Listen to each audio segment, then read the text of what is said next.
Happiness is unbelievable. It seems that man cannot be happy. If you talk about your depression, sadness, misery, everybody believes it.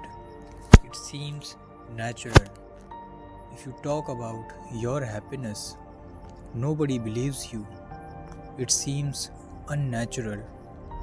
Sigmund Freud, after 40 years of research into the human mind, working with thousands of people, observing thousands of disturbed minds, came to the conclusion that happiness is a fiction. Man cannot be happy. At the most, we can make things a little more comfortable. That's all. At the most, we can make unhappiness a little less. That's all. But happy man cannot be. Looks very pessimistic. But looking at the modern man, it seems to be exactly the case. It seems to be a fact.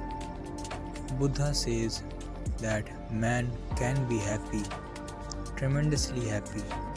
Krishna sings songs of that ultimate bliss, Sachit Anand. Jesus talks about the kingdom of God. But how can you believe so few people who can be counted on the fingers against the whole mass, millions and millions of people down the centuries, remaining unhappy, growing more and more into unhappiness? Their whole life is a story of misery and nothing else.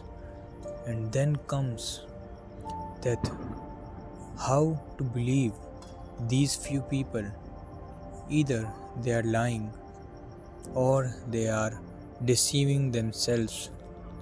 Either they are lying for some other purpose or they are a little mad, deceived by their own illusions. They are living in a wish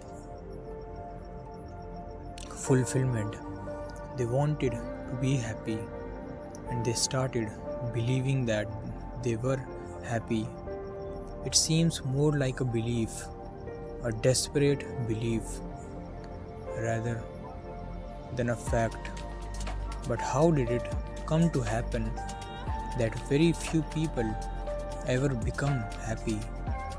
If you forget man, if you don't pay much attention to man, then Buddha, Krishna, Christ, they will look more true.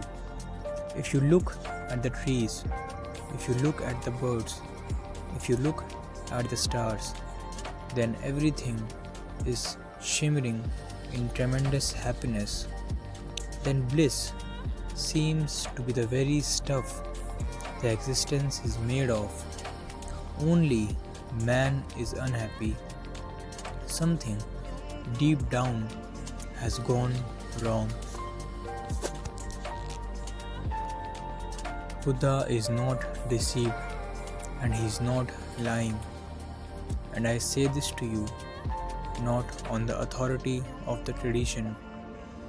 I say this to you on my own authority. Man can be happy, more happy than the birds, more happy than the trees, more happy than the stars, because man has something which no tree, no bird, no star has. Man has consciousness. But when you have consciousness, then two alternatives are possible. Either you can become unhappy or you can become happy. Then it is your own choice. Trees are simply happy because they don't have a choice. Their happiness is not their freedom. They have to be happy. They have chosen to be happy. They are simply happy because they don't know any other way to be. Their happiness is unconscious, it is simply natural. Man can be tremendously happy and tremendously unhappy, and he is free to choose. This freedom is hazardous. This freedom is very dangerous because you become responsible, and something has happened with this freedom. Something has gone wrong. Man is somehow standing on his head.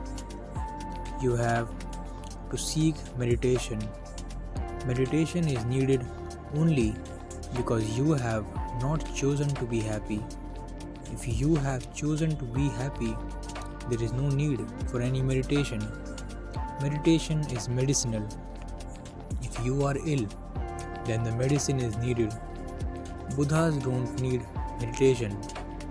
Once you have started choosing happiness, once you have decided that you have to be happy, then no meditation is needed. Then meditation starts happening on its own accord. Meditation is a function of being happy. Meditation follows a happy man like a shadow. Wherever he goes, whatsoever he is doing, he is meditative. He is intensely concentrated